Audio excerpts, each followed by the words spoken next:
육조단경 21 제11장 법보단경을 부촉하여 널리 흐르게 하다.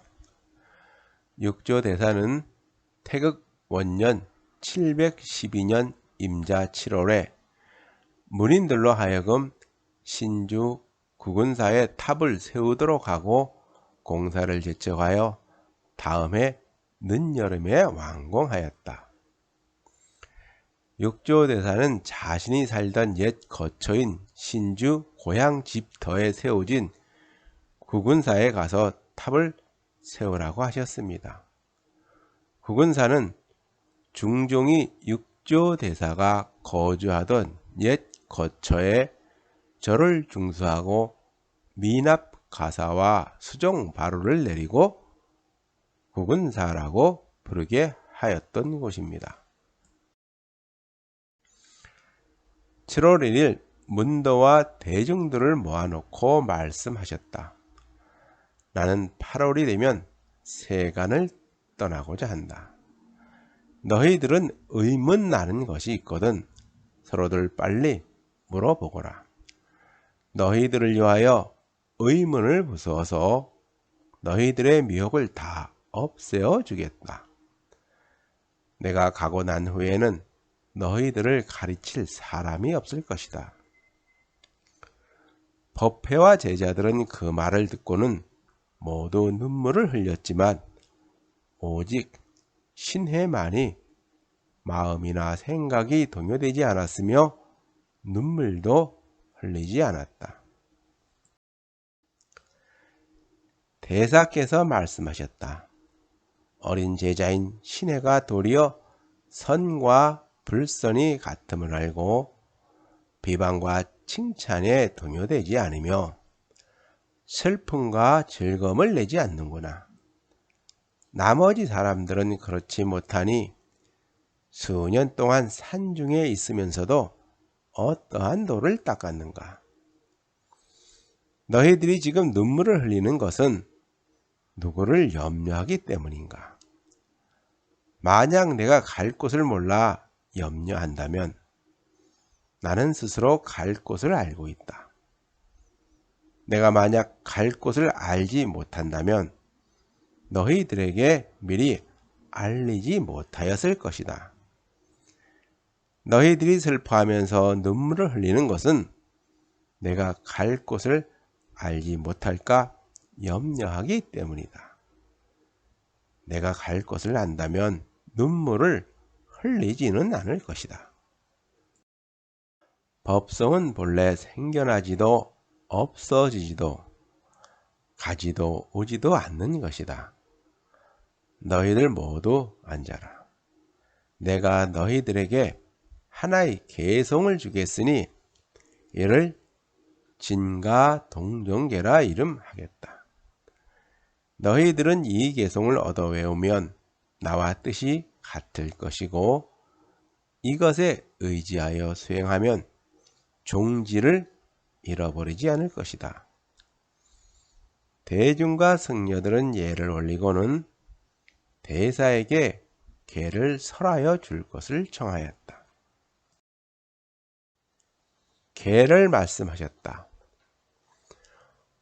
모든 것에는 참이란 없으니 참이란 볼 수가 없다. 만약 참이라는 것을 본다면 이렇게 본 것 모두는 참이 아니다. 금강경에서 무릇 상이 있다고 하는 것은 모두 허망한 것이니 만약 모든 상은 상이 아님을 보는 것이 곧 열애를 보는 것이라고 하였습니다. 만약 스스로 참이 있을 수 있으면 거짓을 여의면 곧 마음이 참될 것이다. 자기 마음이 거짓을 여의지 않는다면 참은 없으니 어느 곳에 참이 있겠는가. 참됨도 거짓됨도 본래는 없다는 것입니다. 유정은 움직일 줄 알고 무정은 움직이지 못한다. 만약 움직이지 않는 행을 닦으면 움직이지 않는 무정과 같게 될 것이다. 참다운 움직임이 없는 것을 찾고자 한다면 움직임 위에 움직이지 않음이 있음을 알라. 움직이지 않음이 움직이지 않음이니 부정에는 깨달음의 종자가 없다. 사항을 잘 분별할 수 있어도 제1의는 움직이지 않는다. 이와 같은 견해를 낸다면 이것이 곧 진여를 쓰는 것이다. 여기서 제1의란 가장 뛰어난 참된 도리나 우주 만물의 본래 모습을 말하는 겁니다. 도를 배우는 모든 이에게 알리노니 모름지기 힘을 다하여 뜻을 가다듬고 대승의 문에서 도리어 생사의 지혜에 집착하지 마라.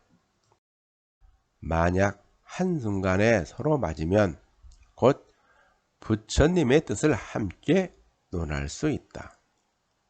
만약 진실로 알아듣지 못하였다면 합장하면서 환희심을 내거라. 이 근본 가르침에는 본래 다툼이 없으니 다툼이 있으면 곧 도의 뜻을 잃어버린다. 법문을 다투면서 반하는 데 집착하면 자성은 생사에 빠질 것이다. 그때 문도와 대중들은 개송을 듣고서 모두 함께 예를 올렸다. 아울러 육조 대사의 뜻을 잘 받들어서 각자의 마음에 새기고 법에 의지하여 수행하면서 다시는 감히 다투려고 하지 않았다. 곧 대사께서 세상에 오래 머물지 않으실 것을 안 상자법회는 다시 절을 올리고는 물었다. 화상께서 인멸하신 후 가사와 법은 누구에게 전하시겠습니까? 대사께서 말씀하셨다. 내가 대범사에서부터 지금에 이르기까지 법을 설한 초록이 널리 알려져 있으니 이를 일러 법보당경이라 한다. 너희들은 지키고 보존하면서 서로 번갈아 전수하여서 중생들을 제도하여라. 이 설법에 의지하면 이를 바른 법이라 한다. 초록이란 중요한 내용만 간단히 정리하는 것을 말합니다. 이제 너희들을 위하여 법을 설해주지만 가사를 전하지 않는 것은 너희들 모두는 믿음의 뿌리가 돈후하여 큰 일을 맡겨도 감당해 내리란 것을 결코 의심하지 않기 때문이다. 또한 선조이신 달마대사께서 부촉하여 전하여지는 개송의 뜻에 의거하더라도 가사를 전하는 것은 맞지 않느니라. 달마조사의 개송은 다음과 같다. 내가 본래 이 땅에 온 것은 법을 전하여 미혹한 중생을 구제하기 위함이다. 하나의 꽃에서 5잎이 생겨나니 열매는 저절로 이루어지게 될 것이다. 여기에서 하나의 꽃에서 5잎이 생겨난다는 것은 달마에서 해가 승찬, 도신, 홍인, 해능이 5조사를 말하기도 하고 또 다른 해석에는 남종손이 크게 번창하여 5가 7종으로 분화 발전되어 있는데 여기서 5가는 조동종, 임재종, 운문종, 유황종, 법안종을 말하는데 이 5가지 분파를 오엽으로 해석하기도 합니다. 육조대사께서 다시 말씀하셨다. 너희들이 만약 최고의 지혜를 성취하고자 한다면 모름지기 일상삼매와 일행삼매에 통달해야 한다. 신수대사가 측천무를 처음 만났을 때 측천무가 말하기를 누구의 종지를 받았습니까? 라고 하니 신수대사가 대답하기를 기지의 동산법문을 이어받았습니다. 이에 측천무가 어떤 경전에 이거합니까? 라고 물으니 신수대사는 문수설 반야경의 일행삼매에 의거합니다. 라고 대답하였습니다. 일행삼매란 잡념이 없어 염불에만 점념하는 자선관법으로 산란한 마음을 가라앉히고 밝은 지혜로 모든 현상은 본래 평등하다는 하나의 모습임을 보는 삼매를 말합니다. 또는 자신이 본래 지니고 있는 청정한 본성을 보는 삼매를 말합니다. 해능대사는 어디에서든지 가고 머무르고 앉고 누움에 있어 마음이 늘 한결같이 맑고 곧으면 도량을 옮기지 않고서도 참된 정토를 이루게 되니 이를 일행삼매라고 하였습니다. 또한 일상삼매는 우주 만유의 본체인 평등하고 차별이 없는 절대 진리인 진여의 세계는 한결같은 모습을 한 하나의 본성이라고 보는 삼매, 즉 우주 만유는 본래 하나라는 것을 보는 삼매를 말합니다.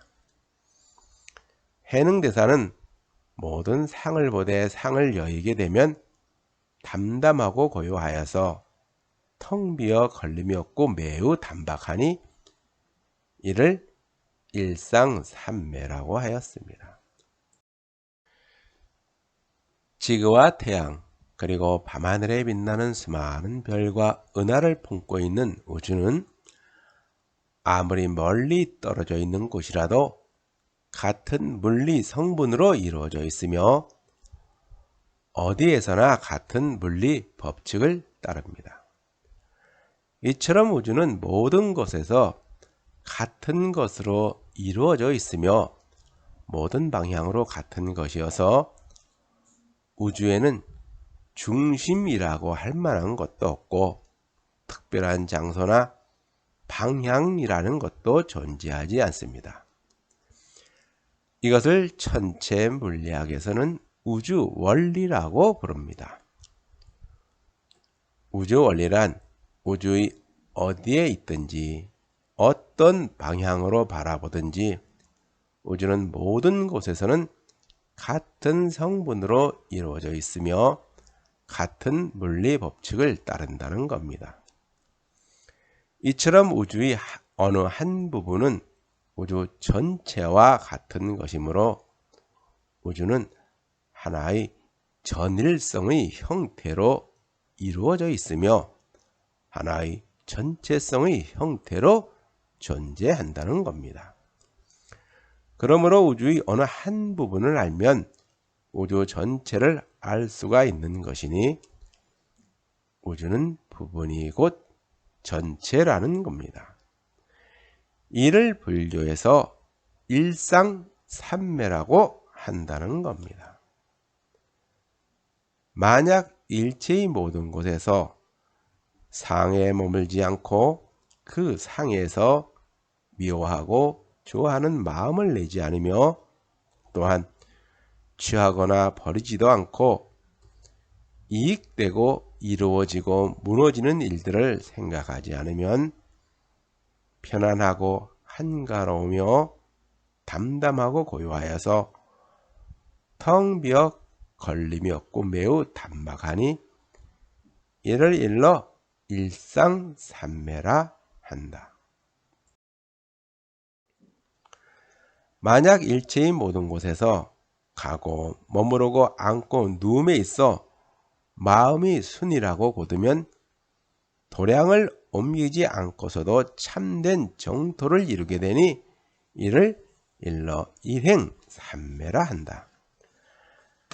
만약 사람들이 두 가지 삼매를 갖춘다면 땅속에 씨앗을 잘 간직하고 있다가 자라나게 하고 길러서 성숙하게 하여 열매를 맺게 하는 것과 같다.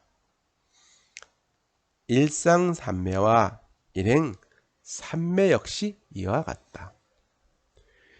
결국 자성을 요달하게 되면 일상삼매와 일행삼매에 눈을 뜨게 된다는 겁니다. 내가 지금 법을 설하는 것은 마치 비가 내리면 대지가 두루졌듯이 너희들이 불성도 비유하자면 모든 씨앗은 비를 만나 흡족하게 젖어서 모든 싹을 틔우는 것과 같다. 나의 뜻을 이어받은 자는 반드시 보리를 얻게 되고 나의 소행에 의지한 자는 반드시 묘한 결과를 증득하게 될 것이다. 나의 계송을 들어라 라고 대사께서 말씀하셨다. 마음의 땅은 모든 정자를 머금고 있으니 두루 내리는 비에 모든 싹이 튼다. 도노의 꽃이 마음에서 피어나니 보리의 열매는 저절로 익는다. 대사께서 계를 설하시고는 다시 말씀하셨다. 법에는 둘이 없고 마음 또한 그러하다. 도는 청정하여 어떠한 상도 역시 없다. 너희들은 삶과 고요함을 바라보거나 그 마음을 비우려고 하지 마라. 이 마음이란 본래 청정한 것이어서 취하거나 버릴 수가 없으니 각자 스스로 노력하되 인연에 따라 잘 가거라. 이에 따르는 문도들과 대중들은 예를 올리고 물러났다.